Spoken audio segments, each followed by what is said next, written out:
Welcome, you have reached review time with Imperial, and today's review will be Power Book 2, Season 3, Episode 9. Subscribe to the channel, like the video, let's get into it. So, Power did something weird this week with the releasing of this Episode 9, and they should have just did it normally, but I guess they could be skipping a week or so that they could it leads you up to the airing of the next series. So I think that was weird how they did it, but the power of the internet is undefeated and somebody didn't care. So here we go. We know that in the last episode Effie and got locked up. Lauren ID'd her, so now she's getting locked up for attempted murder. The feds is going, Blanca and Jenny is going to try to get her to flip. Also, we have Sax dying. So just like when Ghost died, he put some things in motion before he died. So Sax did the same thing. So he sent out a series of letters to cause chaos from the grave. So it did. There was a scene that showed Jenny ID the body of Sax. So we can officially see Sax was dead. Remember, we seen Sax visit Angela when she passed away as well. Nevertheless, the episodes, you got Kane and Tariq at Davis's office. Now, Tariq is looking for some information Sax might have had. And Sax pretty much had the picture of Kevin's file that he had with Lorenzo being at the site. So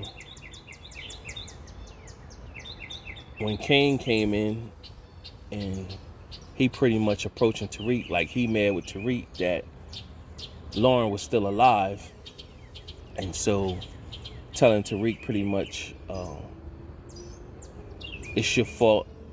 Tariq is saying you never liked me from the beginning, and he's like, I get it, you want to be me. So when Kane pretty much said, well, she wanted to be with a real man, Tariq got mad and swung and missed, and Kane pretty much Peter rolled him.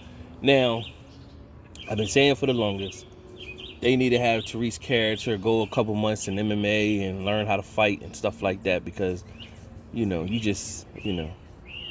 just looked terrible out there. Kane just dropped him off real easy. Davis intervened, pretty much said, well, what are y'all doing? And they both went into motion. Like, they didn't want to say they fighting over a girl, but they both agreed that Davis needed to go represent Effie. Davis took Tariq in the office. Kane left, pretty much. Tariq told him he ain't really find nothing, but he did see a photo. And he said, what kind of photo? And he told him it was of a file that Whitman had. And so Davis looked pretty much like, was it this? And he said, yeah. So Davis kept the file to hold against Monet in case she got extra, and basically showed that she had motive to kill Lorenzo. And so Tariq was like, well, if they come storming in here, they're going to be wondering why you got the file. So I'm going to take this file. And so he pretty much told him that it must be tough. You missed your brother passed and everything like that. So Davis been drinking all night. Tariq leaves off. Now you start to see the series of letters go out. So a letter went out to Monet, pretty much telling Monet, like, hey, Tariq is the reason your family has been having so much problems, and he working with the feds. So Monet thought it was BS from the jump, but Diana was like, well, hold up, because I did get locked up as soon as I started messing with those lockers up at the top of the building. And so Monet pretty much told Diana, you need to go check and look into that and see what's going on first. So meanwhile, what's happening is you show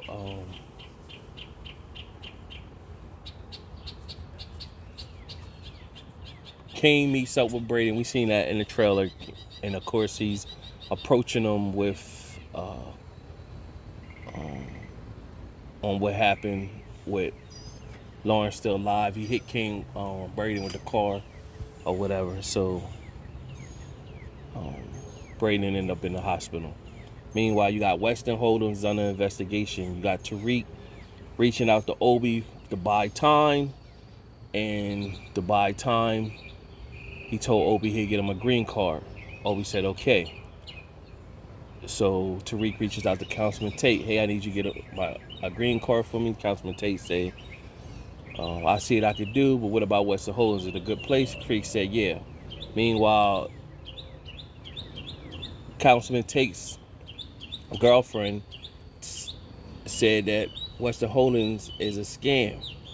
And pretty much she linked Councilman Tate with another gentleman that's been doing an investigation following the paper trail, saying nobody would listen to me because they paying somebody off. So Councilman Tate said, I will. And basically the guy was like, I'm reserved because I know you only doing this to help your poll numbers. Councilman Tate pretty much said that's true, but it doesn't mean that it's not the right thing to do. So it's a win-win, pretty much. So of course Weston Holdings under investigation. Uncle Lucas flees. Braden's dad is like, where is he at? Calls a meeting. Braden saves Kiki, pretty much says Kiki ain't had nothing to do with it. And now they all under investigation. So Braden does meet up with Tariq. We seen the trailers, and trailers show that when Tariq was like, what you gonna do for this family? Pretty much putting the battery on Braden's back or whatever. So from there, Evelyn shows up to Monet, and Monet tells Monet pretty much, listen, you need to tell me what's up with Gordo. Where's Drew? And she threatened Monet in a sense. They had a back and forth, and Monet pretty much saying, you don't want no war. She left. Kane and Drew show up, and Drew said, I gotta handle this. It's my business. We gotta take all of them out. And they said, make sure it's no traces. So also what happens in the episode, Jenny receives a letter. Basically, Sax telling her that he loved her. He knows she really loved him, and basically don't let this job take you down and let everything go. Jenny is on her war path, so I'm not letting nothing go. So Lucas pops up. He calls Medina, Jenny, and Blanca and tells them, hey, basically he's trying to get a deal for immunity, and I know the real players that's involved and looking to crash corn. So they're going to take that information, look into that, of course. Now you get Tariq at school. Diana shows up, and Braden pretty much finds out where Lucas is. And so Diana comes in, questions Tariq about him setting her up. He pretty much like, nah, I ain't set you up, you know what I mean? I ain't been up there in months. I didn't know it was a camera up there.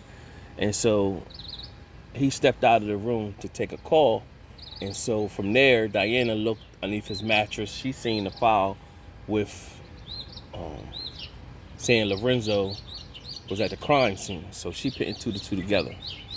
Now it shows the clip of Drew and Kane setting up the casinos. And so what they do is lock everybody in the restaurant, send kill gas inside to kill everybody. So everybody died out, but the mom was still alive. Drew came in, pretty much looked over her and told her he was sorry, and that, you know, confessing that he had to do it for his dad's situation. And then Evelyn, before she died out, she told Drew that it was Monet. She was behind everything. And so he just smothered her to death. So it later shows Diana having a family scene, confronting everybody, letting them know that she's telling Drew and Kane about Monet. She was behind our dad's death. And so they pretty much look like they already knew. And she's like, y'all already knew? And so what happens is Monet comes in and basically like saying, like, I wasn't invited to the party. Monet comes in and then they confront her or whatever. And so Diana and Monet get into it, and they start scuffle. Ju pretty much jumped in between, in a sense, and she kicked that. Monet ended up kicking everybody out the house. Now, like Lorenzo, the ghost of Lorenzo said, when these kids find out, they'll never forgive you or whatever. So Monet pretty much said, I would have did that, and I'd have did that for all of y'all. I would, if y'all did something like that. So basically saying if it wasn't just Zeke, if it was one of y'all who that happened, I'd have did the same thing. So it's turmoil there. So when you had Braden go and approach his uncle. They end up on the rooftop, and Uncle Lucas end up getting pushed off top of the roof, falling on the car. Braden's first kill. So kills his first kill. They say you're not a killer until you kill somebody you love. That's the thing power goes with. So Braden killed his uncle or whatever. So from there, you had a letter that went out to Tommy, a letter that went out to 2-Bit. 2-Bit shows up with Tariq, pretty much tells Tariq, well, you want to know some information about your mom. People know about your mom, where your mom is, and what's that. So 2-Bit was like, give me your car as payment, and you take my car. Now, what Tariq is I've been saying this in my recaps. Tariq is a stone cold killer. He's like 20 years old now. They still got him like cowering to people or whatever. Like, he's a stone cold killer at this point. Like, people should already know. Like, if anything, if he can't fight, he should keep the pistol on him at all times. Like, you can't talk crazy to this kid, So they need to clean that up or whatever. Because I'm tired. It looks like Tariq is getting, bullied or whatever. He's getting all calls Kane, 2-Bit, you name it, you know what I'm saying? So nevertheless, Tariq is headed to where Tasha is. 2-Bit takes off in his car. And 2-Bit calls Tamika. I'm not saying that 2-Bit calls. Tariq calls Tamika and say, hey, send some people over, my mom could be in danger. And she like, she should be safe. Nobody knows where she is. And if anything, I do it in the morning. Tariq's like, no, I need you to send somebody now. So she sends somebody, and Tariq shows up, and he's pretty much talking to Yasmin. And Yasmin is happy to see him. She tells him pretty much,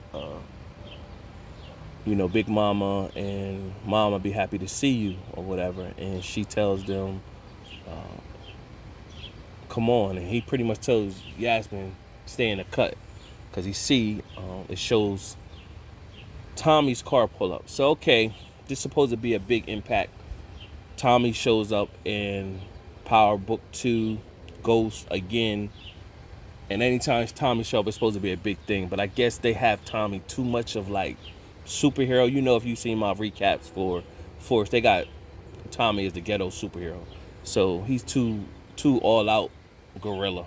He pulls up, U.S. Marshals with the silencer, kills U.S. Marshals, enters the house. Tariq enters through the back. Tommy got the gun pointed at Tasha, pretty much telling Tasha, if we were family wouldn't, blame other family or whatever. So Tariq comes in with his gun and jumps in between Tommy and his mom. And so Tommy, that's when we hear the saying in the trailers, if I love you, but I kill you. So he said that to Uncle Tommy, and pretty much Tommy was like, yeah, I know you would because you killed your father or whatever. So what happens from there, somebody hits Tariq from the back of the head. He's knocked out. And when he wakes up, Tamika is in front of him at the hospital and basically telling him you've knocked out and they found you. Big Mama's okay, your grandma's okay, and Yasmin's okay, but your mom is missing. And so now Tariq is like, what? Where's my mom? And so that's the episode. So overall, that was a good episode. Some surprises.